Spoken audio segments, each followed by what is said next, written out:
Hay una palabra en la Biblia que lo cambia todo. Una sola palabra. 8 letras en español. 3 consonantes en hebreo. Mashiach. Ungido. Tú ya sabes lo que significa ese término. Lo has escuchado toda tu vida vinculado a una sola figura, a una sola promesa, a una sola expectativa teológica que atraviesa siglos enteros de historia sagrada. Mashiach es el título reservado, el título que define la identidad de Israel como pueblo que espera, el título que convierte la historia en una línea que apunta hacia algo. Y entonces abres Isaías 45, versículo 1, y lees, y ahí está la palabra, aplicada a un hombre que no era judío, que no conocía al Señor, que gobernaba un imperio extranjero, que adoraba a otros dioses. Su nombre era Ciro, rey de Persia, y Dios lo llamó su ungido, no su aliado, no su instrumento accidental, no su peón ignorante, su Mashiach. Si eso no te ha detenido todavía, es porque no has entendido lo que acaba de pasar, porque lo que acaba de pasar no es un detalle menor de la historia antigua. Es una grieta en todo el sistema teológico que creías entender. Y esa grieta no se cierra con piedad, no se cierra con devoción, solo se cierra con honestidad. Y ser honesto con este texto va a costarte algo.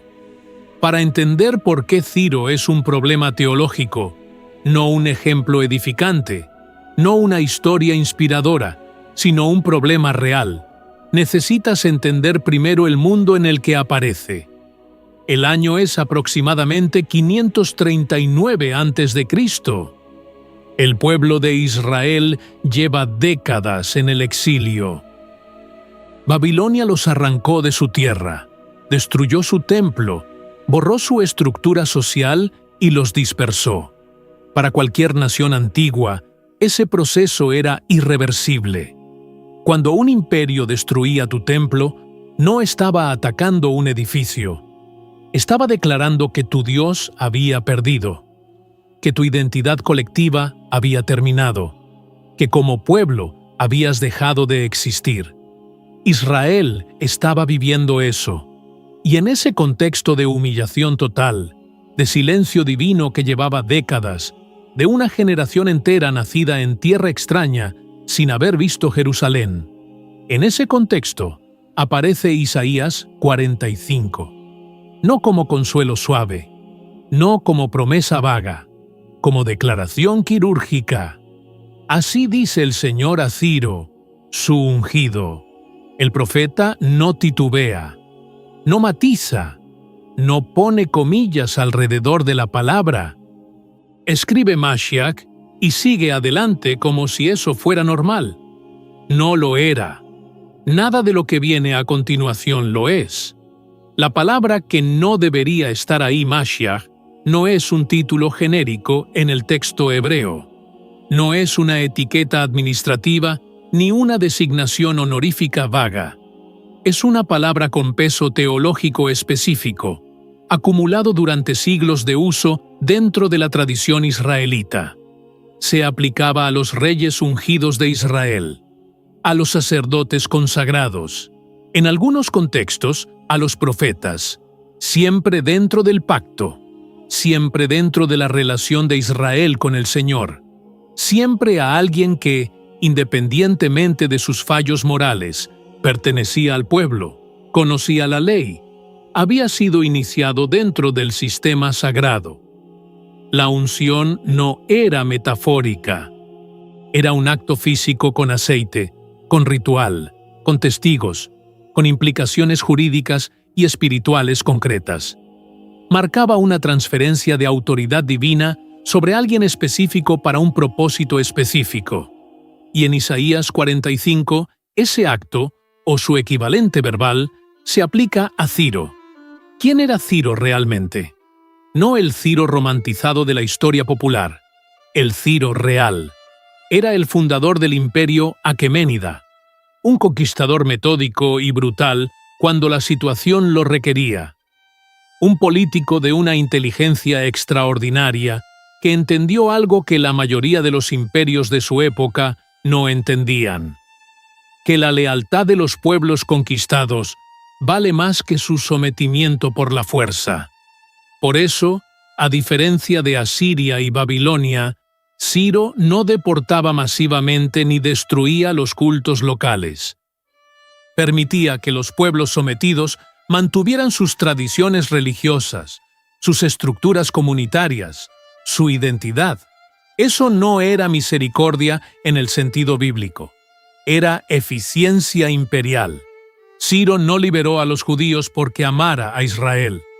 Los liberó porque era más barato y más estable tener pueblos agradecidos que pueblos resentidos en los bordes de tu territorio. Y sin embargo, Isaías lo llama Mashiach, no por sus motivos, no por su fe, no por su conocimiento del Señor. El texto de Isaías 45 es brutalmente explícito en este punto. Te ceñí, aunque no me conociste. Versículo 5. El Señor le habla directamente a Ciro y le dice: te preparé, te equipé, te usé, y tú no sabías quién era yo. Detente ahí, porque eso no es lo que nos enseñaron que hacía Dios. Nos enseñaron que Dios actúa a través de los que le conocen, a través de los fieles, a través de los consagrados. Nos enseñaron que la elección divina requería disposición humana, que la unción requería apertura espiritual, que ser instrumento de Dios era una consecuencia de la relación con Dios. Ciro destruye todo eso. Ciro es la evidencia de que el Señor no pidió permiso a su propia teología para actuar. Imagina ser un judío del exilio cuando este texto circula. Llevas décadas en Babilonia. Has visto a tus padres morir lejos de Jerusalén. Has crecido escuchando las historias del templo como si fueran leyendas de un mundo que ya no existe. Tu identidad entera gira alrededor de una relación de pacto con un Dios que, para todos los efectos visibles, lleva décadas en silencio. Y entonces alguien te lee Isaías 45 y te dice que la liberación va a venir, que van a volver, que el templo va a ser reconstruido. Eso ya es difícil de creer. Ya requiere una fe considerable. Pero luego te dicen de dónde va a venir esa liberación. No de un profeta israelita, no de un líder del pueblo, no de una figura surgida del pacto, de la ley, de la tradición sagrada. Va a venir de un rey persa que adora a Marduk, un pagano, Mashiach. La reacción que eso genera no es gratitud inmediata, es escándalo. Es la misma reacción que genera cualquier texto bíblico que rompe las categorías que hemos construido para contener a Dios dentro de lo que nos resulta manejable. Y aquí está la cuestión que el texto plantea con una frialdad que incomoda. ¿Quién definió esas categorías? ¿Quién decidió que el Señor solo podía actuar a través de los que le conocen? ¿Quién estableció que la elección divina requería consenso teológico del pueblo elegido? ¿Quién puso límites a la soberanía de un Dios que, en el propio texto, se define a sí mismo con una exclusividad radical? Yo soy el Señor, ¿y no hay ningún otro? Israel. Israel construyó esos límites. No el texto, no la revelación, el pueblo, con su necesidad de predecibilidad, de control, de un Dios que se comporte según las reglas del pacto, tal como ellos las entendían. Y Ciro es la respuesta del Señor a esa necesidad de control. Una respuesta que dice, con toda la brutalidad del texto profético: yo no estoy dentro de tus categorías. Nunca estuve, y cuando mi propósito lo requiere, uso lo que necesito usar. Eso es lo que hace este texto tan difícil de domesticar. Porque si lo tomas en serio, si de verdad lo tomas en serio, tienes que aceptar que la soberanía divina no es un concepto abstracto para aplaudir en un sermón dominical. Es una realidad que puede resultar profundamente incómoda. que puede llegar en formas que no reconocerías, a través de personas que no aprobarías. En momentos en los que tu teología te dice que Dios debería estar callado. Hay algo en Isaías 44 y 45 que las traducciones populares tienden a suavizar, y cuando lo suavizan, pierden exactamente lo que hace a este pasaje insoportablemente potente. El texto hebreo de Isaías 44:28 introduce a Ciro con una construcción que en español suena a algo así como «El que dice de Ciro, es mi pastor». La palabra usada para pastor es roi, el mismo término que aparece en el Salmo 23. El Señor es mi pastor. El Señor llama a Ciro con el mismo tipo de lenguaje pastoral que Israel usaba para describir su propia relación con Dios. Luego, en 45:1, Mashiach. Luego, en 45:4, por amor a Jacob mi siervo, y a Israel mi escogido, te llamé por tu nombre. ¿Lo ves? El Señor le dice a Ciro, te llamé por tu nombre. Esa frase en el texto hebreo, Ekra Leka Bishemeka, es una fórmula de convocatoria personal. Es la misma estructura que el Señor usa cuando llama a los profetas, cuando llama a Moisés, cuando llama a Samuel. Ciro recibe el mismo tratamiento lingüístico que los profetas de Israel, sin ser israelita, sin conocer al Señor, sin pedirlo. Y aquí está el detalle que más perturba cuando lo ves con claridad. El texto no justifica esto. No ofrece una explicación teológica que lo resuelva.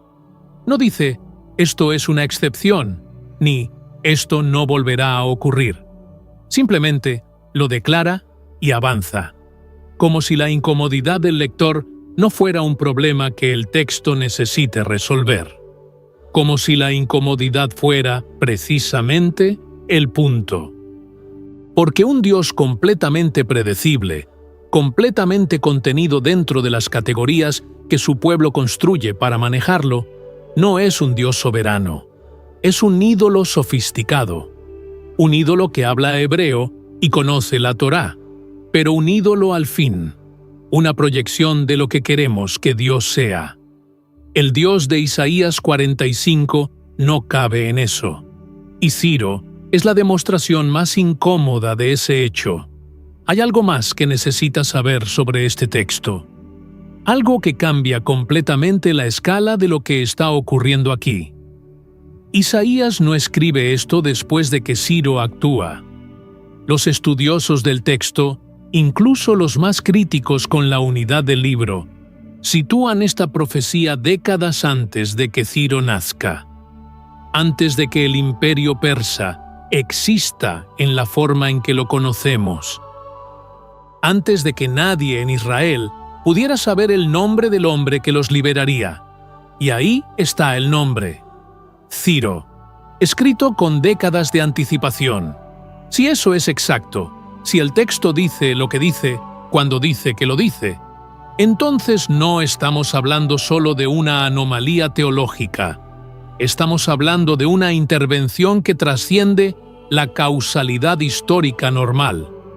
Que un Dios que actúa desde fuera del tiempo nombra a un hombre antes de que ese hombre exista, lo equipa sin que ese hombre lo sepa, y lo usa para cumplir un propósito que ese hombre nunca entendió completamente.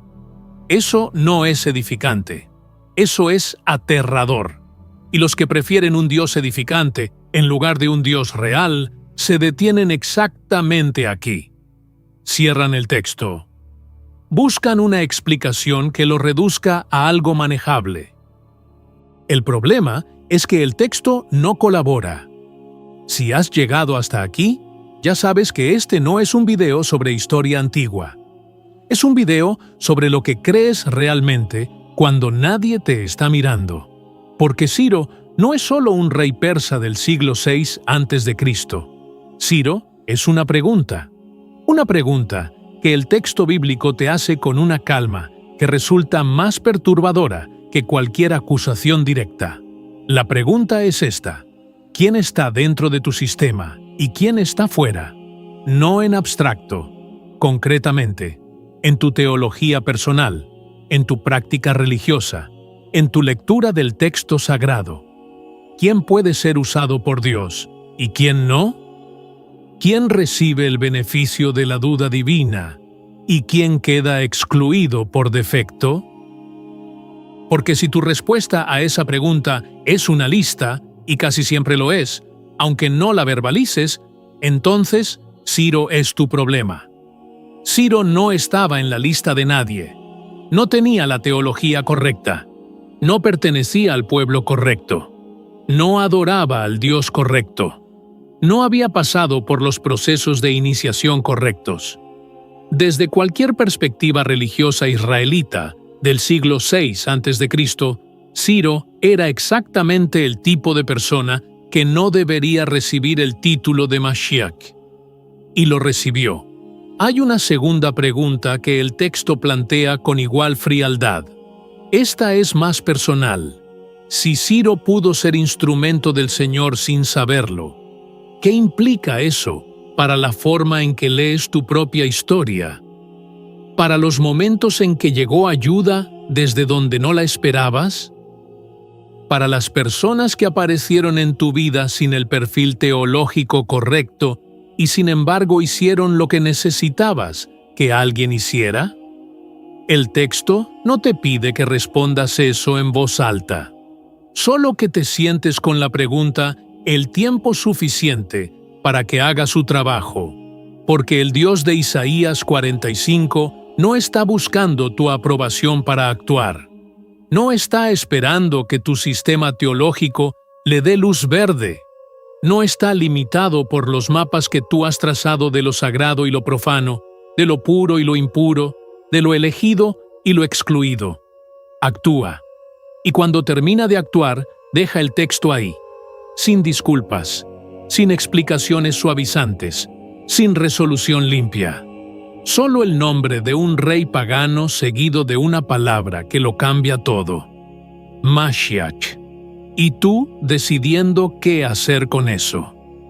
Si este análisis te ha resultado útil, hay algo que puedes hacer ahora mismo que no te cuesta nada y que a este canal le importa más de lo que crees. Suscríbete.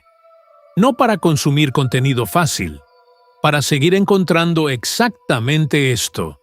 Textos que no se domestican, preguntas que no se resuelven con piedad y datos lingüísticos que hacen exactamente lo que acaba de ocurrir aquí. La historia oficial de Ciro suena bien. Rey generoso, imperio tolerante, pueblo liberado, templo reconstruido, final feliz. Y todo eso es históricamente cierto. Los edictos de Ciro existen, el retorno existe, la reconstrucción del templo existe. La evidencia arqueológica respalda el relato bíblico con una consistencia notable. Pero la historia oficial omite la pregunta incómoda, la que Isaías 45 lleva guardando desde hace 2500 años. Si el Señor llamó Mashiach a un hombre que no le conocía, que no le buscaba, que tenía sus propios dioses y sus propias razones perfectamente seculares para hacer lo que hizo, ¿qué significa eso para la categoría de ungido? ¿Qué significa para la idea de elección?